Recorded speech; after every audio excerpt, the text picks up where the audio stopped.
Киләсе ел безнең өчен тагын да әһәмиятле ел буларак көтелә. Әлфия апаның юбилей елы.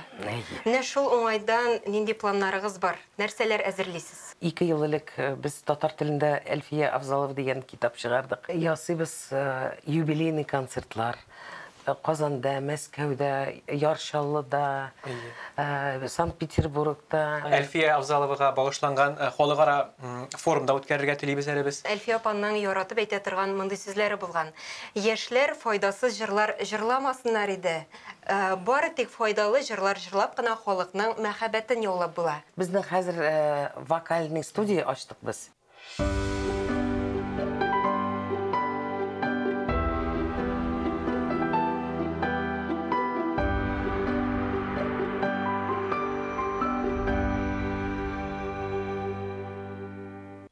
Хәерле көн, хөрмәтле тамашачылар. Татарстан 24 каналында мәдәни агарту тапшыруы.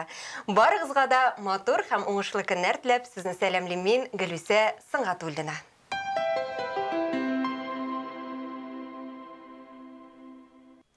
Бүгінгі тапшырубыз татарның бөек легендар җырчысы Әлфия апа Авзалованың якты истәлегенә багышланыр. Аның иҗаты элек тә, хәзер дә халыкның күңел түрендә. Кунакларыбыз Әлфия апаның кызы, аның исемендәге фонд җитәкчесе Зөлфия Авзалова Нигъмәтҗанова һәм Әлфия Авзалова исемендәге халыкара фестиваль бәйгенең башкарма директоры Таһир Исмәгыйлев. Хәерле көн, исәнмесез, кадерле кунакларыбыз. Исәнмесез. Кәйфләрегез. Аллага шөкер. Әйбәт кенә килеп җиттегез. Субханалла. Сезне күрүебезгә без бик шатбыз, рәхмәт килгәнегез өчен. Хөрмәтле телевизор караучылар, сез дә безнең әңгәмәбезгә кушыла аласыз. Тапшырубызның кунакларына сорауларыгыз булса, безгә шалтыратыгыз. Студиябыз телефоны 511 99 66 һәм төбәкләр өчен түләүсез номер 8 532 55. Әңгәмәбезне башлар алдыннан әйдәгез әле. Әлфия апа турында сюжет карап үтик, һәм миңа калса бик урынлы да булыр. Игътибар экранга. Татарстанның халык, Россиянең атказанган артисткасы Габдулла Тукай исемендәге дәүләт бүләге лауреаты, халкыбызның мәшһүр җырчысы Әлфия Абзалова 1933 елда Актаныш районы Актаныш авылында дөньяга килә. Моңлы кыз чыкка 5 яшь тулганда әнисе вафат була, әтисе Бөек Ватан сугышыннан әйләнеп кайта алмый. Нәни Әлфия әнисенең сеңлесе карамагында үсә. Ни бар 15 яшендә татар дәүләт җыр һәм бию ансамбленә эшкә чакырыла. Бу гаҗәп тә түгел. Кабатланмас тавышка ия җырчы тиз арада ансамбленең алдынгы башкаручыларыннан берсе булып таныла. 1957 елда Мәскәүдә татар сәнгате һәм әдәбияты декадасында ясаган чыгышы Әлфия Абзаловага беренче зур уңыш китерә. Җырчының таланты, мөмкинлекләренең тар кысаларга гына сыймавын аңлаган филармония җитәкчелеге Әлфия Абзаловага үз иҗат труппасын оештырырга рөхсәт бирә. Шулай итеп, легендар җырчы Урта Азия, Балтык буе республикаларында күп тапкырлар концертлар куя, Россия шәһәрләрендә чыгыш ясый.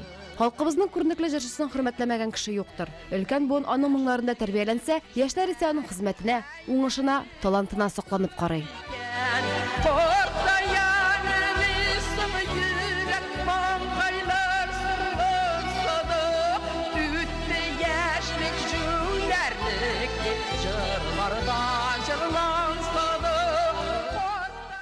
Искиткеч талантлы шәхес һәм аның җырлары әлбәттә инде халкыбызның күңелендә мәңге яшәр. Әлфия апаның туган көне бит инде гыйнвар аенда, дөресрәге 15 гыйнварда. Шулай. Һәм исән булса, аңа 89 яшь тулган булыр иде. Һәм белүемчә инде сез аның туган көне уңайыннан аны хөрмәтләп, аның якты истәлегенә чарада үткәрдегез. Әңгәмәбезне менә шул чара турында сөйләшүдән башлап җибәрик әле. Әйдәгез, беләсезме, 15 январь көнне менә Таһир һәм безнең үзәктә туган авылы комплексында безнең үзәк ачылды бит инде июль Өр-яңа үзәк. Өр-яңа 7 июльдә ачылды. Шунда үткәздек әнигә багышланган шундый Хәтер кичәсе. Хәтер кичәсен. Анда безнең лауреатлар, анда без әнинең бергә эшли торган Иҗатташ дуслары катнашты, туганнары катнашты. Бу димәк музыкаль кичә булган, шулай. Музыкаль кичә булды, бик матур, бик күңелле узды, бик җылы. Әңгәмә кырдык, безнең анда урын артык зур түгел, шуңа күрә менә күзгә карап бер-беребез белән сөйләшеп, контактлар урнаштыргансыз. Искәрттек. Анда бит беләсезме, менә шул хәтлек русча әйткәнче уютно анда, беләсезме? Анда энергетика. Чөнки анда бит ул туган авылымда, шушы безнең бинабызда, үзәктә әнинең костюмнары, концерт күлмәкләре, аның аппаратурасы, микрофоннары, грампластинкалары, анда артефактлары әнинең. Шуңа күрә минемчә анда шундый особый энергетика дигән әйбер бар. Атмосферасы да тәңгәл килгән шулай бит. Менә әйтеп үттек бит инде 89 яшь дип. Димәк, киләсе ел безнең өчен тагын да әһәмиятле ел буларак көтелә. Әлфия апаның юбилей елы. Менә шул уңайдан нинди планнарыгыз бар? Нәрсәләр әзерлисез? Безнең планнарыбыз бик зур инде, дөресен генә әйткәндә. Аны беренчедән менә шушында сез күрәсез, безнең татар телендә 2 ел элек без татар телендә Әлфия Абзалова дигән китап чыгардык. Анда үзе турында, әнинең үзе турында үз китабы бер бүлеге. Аннары иҗат дуслары язган. Тамашачыларыбызга да күрсәтегез. Күрсәтегез, пожалуйста. Менә и Алла бирсә, безнең июль-август аенда быел чыгачак урыс телендә һәм инглиз телендә без чыгардык инде былтыр. Шуңа күрә тагын нәрсә, әнинең 90 еллыгына без шундый зур чаралар әзерлибез. Иншалла, Министерство культуры белән берлектә ясыйбыз юбилейный концертлар. Казанда, Мәскәүдә, Яршаллыда, Санкт-Петербургта, менә шулай итеп Екатеринбургларда, кая шулай ук без Алла бирсә, без хыялланабыз инде. Үзбәкстанда, Кыргызстанда кая татарлар бик яратып аны гел көтәләр иде. Менә шундый зур чаралар Әлфия Абзаловага багышланган халыкара форумда үткәрергә телибез әле без. Әлбәттә планнар зурдан, әлбәттә 3нче Әлфия Абзалова фестивале да үткәреләчәк 2023 елда. Узган елда 21 елда бик матур итеп үткәреп җибәрдек әлеге фестивальне, катнашучылар бик күп булды. Менә концертыбыз, гала концертыбыз безнең пирамидада үткәрелде октябрьнең 2нче өлешендә. Монысы инде Казанда. Монысы Казанда булды. Менә тиздән 18 гыйнвар көнне Мәскәүдә дә 2нче гала концерт. 18 февраль көнне. 18 февраль көнне, әйе. Нәкъ шулай, 18 февраль көнне. Шушы концерт оештырылачак Мәскәүдә Асадуллаев йортында. Инде хәзер бу гала концерт Мәскәү тамашачысына тәкъдим ителәчәк. Әйе. Анда лауреатларыбызны һәм жюри алар катнашалар, Алла бирсә. Анда инде зур зал түгел, әмма ләкин әпәттәки дөрес кенә әйткәндә, шулай камерны шундый хәзер бит инде пандемия вакытында зур заллар җыярга бик авыр, чөнки кешеләр куркалар җырырга концертларга. Ну, Алла Демәк, урыннар шикле булачак, шулай бит. Кемнәр тели инде алданрак хәстерен күрсеннәр. Дөрес, менә шулай итеп, менә шундый безнең планнарыбыз. Менә фестиваль турында сүз чыккан икән, белүемчә, әлеге фестиваль кысаларында катнашучылар 2 җыр башкара тиеш. Аның берсе әлбәттә инде Әлфия апабызның репертуарыннан, икенче җыр нинди булырга тиеш? Икенче җырны үзләре теләгәнчә җырлыйлар. Ул рус телендә дә булырга мөмкин, татар телендә дә булырга мөмкин, инглиз телендә дә булырга мөмкин. Бу бит фестиваль, шуңа күрә Әлфия апаның җырлары белән генә тукталып калмыйбыз. Фестиваль үсәргә тиеш, шуңа күрә шундый свободный жанр дип әйтик. Свободный форма. Мин әйтәсем килә тагын, беләсезме? Әни бит җырлады төрле чит ил телләрдә. Үзбәк телендә аның берничә җырлары бар иде. Таҗик телендә 17 телдә. 17 телдә. Менә беләсезме? Ул бик ярата иде. Менә каядыр бара гастрольләргә, анда 1-2 кеше татарча белми торган кешеләр утырсалар, записка ясалар иде элек. Шул записка язып, әни укый. Ой, русские есть, я сейчас вам спою дип тиз генә җырлап җибәрә, Волгореченька или Лебединая верность Мартыновның җырлары. Менә ул моментально менә халыкка, чтобы всем было хорошо. Әйе, беләсезме? Аннан соң һәр милләт вәкиленә хөрмәте дә зур булганлыкны күрсәтә бит инде. Әйе. Һәм аның җырларында, менә нишләп без әйтәбез, төрле җырлар, төрле чит ил телләрдә җырласыннар лауреатлар, кем конкурста катнаша. Чөнки Әлфия Абзалова үзе Гөлшат апа Зайнашева белән, аның шын дусты белән, минем икенче әнием, мәрхүм кәйләр икесе дә, әйтәсем килә, алар гел тәрҗемә эшләделәр. Шушы үзбәк теленә, обязательно татар теленә бер куплет, хинд телендә, обязательно татар телендә, менә шундый тәрҗемә эшләп, гел җырлый иде. Шуңа күрә төрле телләрдә безгә welcome. Ondan соң Әлфия апаның яратып әйтә торган мондый сүзләре булган. Яшьләр файдасыз җырлар җырламасыннар иде. Бары тик файдалы җырлар җырлап кына халыкның мәхәббәтен яулап була. Менә әлеге очракта файдасыз җырлар җырлаучылар бармы? Ондайлар булмады да дип әйтсәк буладыр. Чөнки барысы да Әлфия апаны хөрмәт итеп, бары тик яхшы җырлар гына сайлаганнар. Инде безнең яраткан композиторларыбызның җырлаганнар иде. Безгә бик шатыбыз, бик канәгать калдык жюри. Әгъзалары да безнең шундай әйтеп үтәсе килә. Жюри рәисе безнең Салават Закиевич Фатхетдинов. Үзе. Шуңа күрә аларның алтында чыгышларын ясадылар инде. Бары тик яхшы җырларны гына башкарып. Әмма бу фестивальдә кемнәр катнаша ала? Анда катнашалар. Ниндидер яшь чикләүләре бәлки бардыр. 13 яшьтән башлап 20 тукта.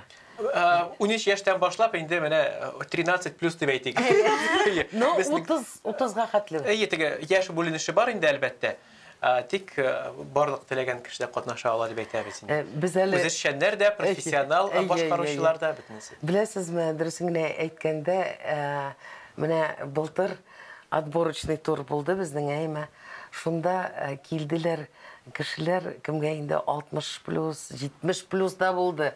Бер апа килде 80 плюс булды. Но аны ничек инде с удовольствием тыңладык. Даже чакырдык гала-концертка килә алмадылар. Җырак теге безнең республиканың әзрәк җыраграк. Шуңа күрә бик авыр булыр дип килә алмадылар. Бөтенләй ну ничек инде. Есть, конечно, возрастной ценз, но барыбер Теләк булган кешегә каршы төшмәсез, шулай бит.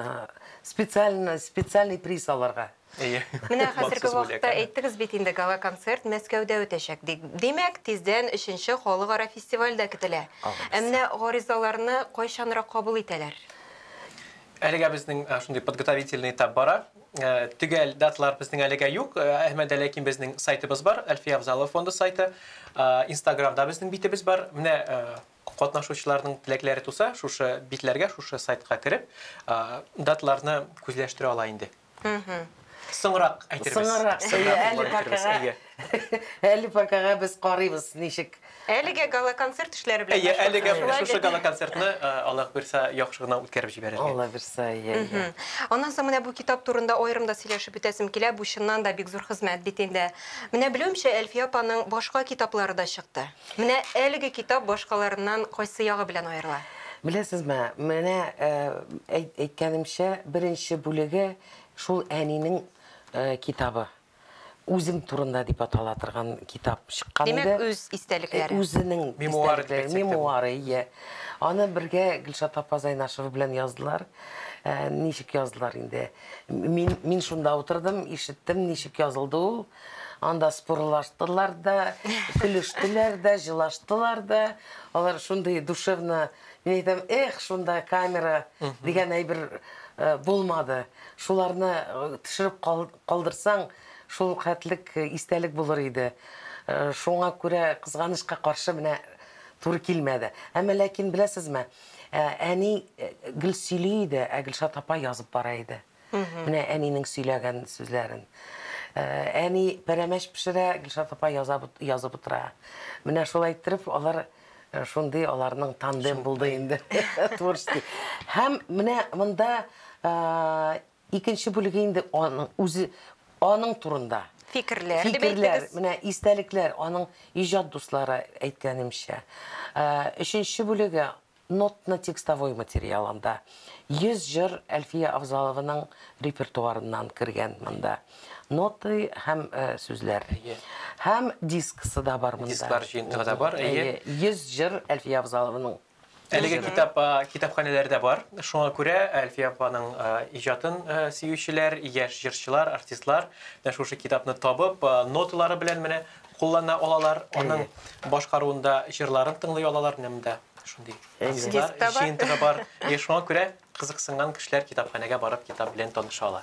Менә әйтеп үттегез бит әле, быел Казаныбызның нәкъ үзәгендә Әлфия Абзалова исемендәге милли мәдәни үзәк ачылды дип. Безнең хәбәрчебез дә сездә кунакта булып кайтты. Хәзер әйдәгез шул хакта сюжет карап үтик әле. Без дә якыннанрак танышырбыз. Игътибар экранга. Әлфия Абзалова исемен йөрткән мәдәни үзәк шәһәребез үзәгендә урнашкан. Әнинең күптән бар иде шундый хыялы. Мин бу дөньядан киткәч, минем әйберләрем, күлмәкләрем, минем микрофоннарым, стойкаларым менә кешегә күрсәтергә кирәк иде.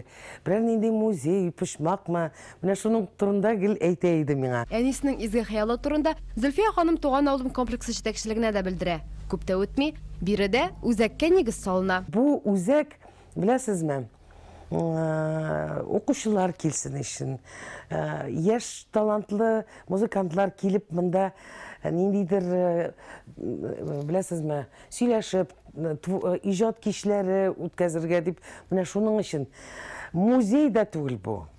Бу именно үзәк. Зөлфия ханым үзәккә Әлфия Абзалованың концерт костюмнарын, күлмәкләрен, аппаратурасын тапшырган. Бирегә килгән һәр кеше легендабыз иҗаты белән илһамлана, рухлана ала. Әни үзе алды да, теге менә баш ягын кисеп, үзе менә шушылай тегеп куеп, һаман аның үзенең теккән менә пресма монда күренеп тора.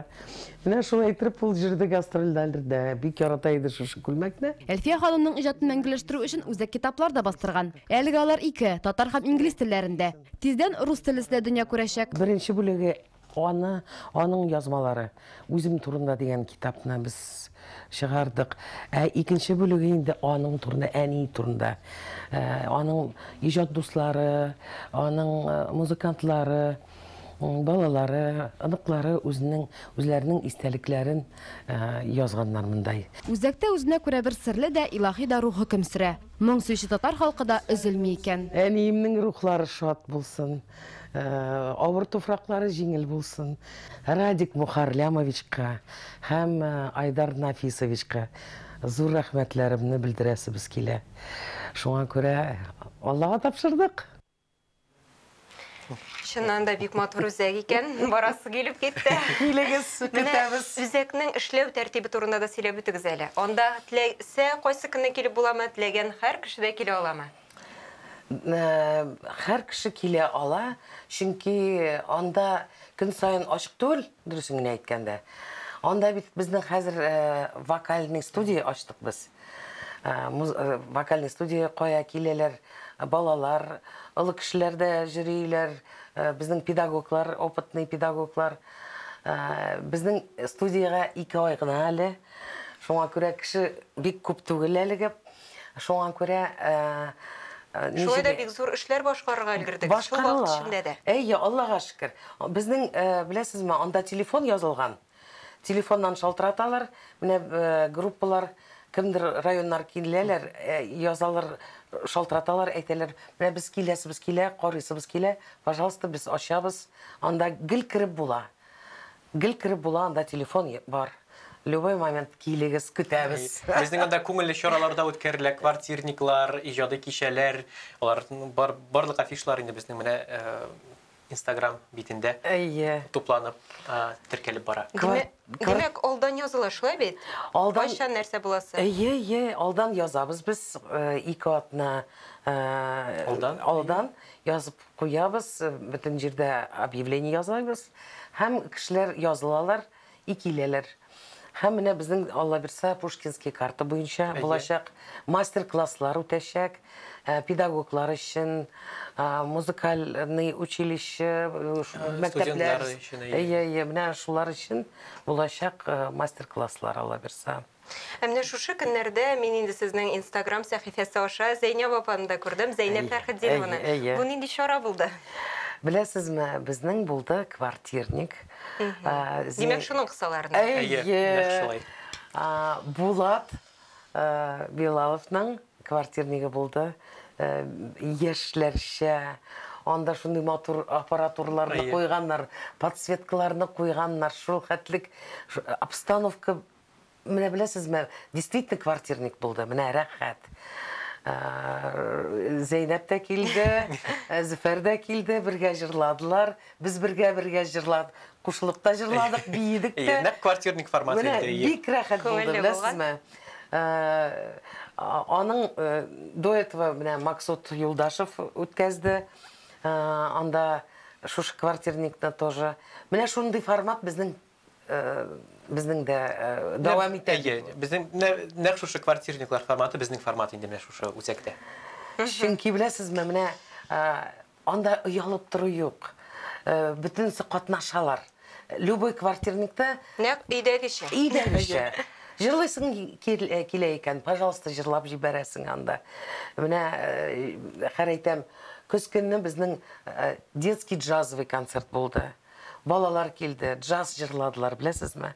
Татар Манасыповның җырларыннан инде английча да, татарча да, русча да бик шундый кызык формат була безнең. Төрлечә, беләсезме? Халык народные песни. Менә безнең планнарда халык җырлары, Алла бирсә. Аннары халыкара международный менә шундый Чуваш, Мары, безнең Поволжьеларның культурасын тоже күрсәтәсе килә. Беләсезме, менә, то есть ничек әйтергә инде. Безнең эшебез бик күп, эфирның вакыты кызганыч бик аз. Әле без теге Америкага барганнарны сөйләргә өлгермәдек. Алла бирсә, әйтәсем килә, менә кызганычка каршы, менә теге беренче халыкара фестивальдан соң без бардык лауреатлар белән Лос-Анджелеска. Быел кызганычка каршы бара алмадык. Пандемия, но Алла бирсә, мин ишеттем, ачылачак. Обязательно барабыз. Ни кызганыч, безнең инде шуның белән тапшыруыбыз үзенең ахырына якынлашты. Сезгә студиябезгә килгәнегез өчен олы рәхмәтебезне белдерәбез. Киләчәктә дә шундый матур, зур эшләрегездә зурдан-зур уңышлар телибез. Сау булашабыз. Рәхмәт сезгә. Бик зур рәхмәт. Сау булыгыз. Татарстан 24 каналында мәдәни агарту тапшыру булды. Барыгызга да исәнлек, саулык теләп, мин Гөлүсә Сыңгатуллина сезнең белән сау булашам. Очрашуларга кадәр.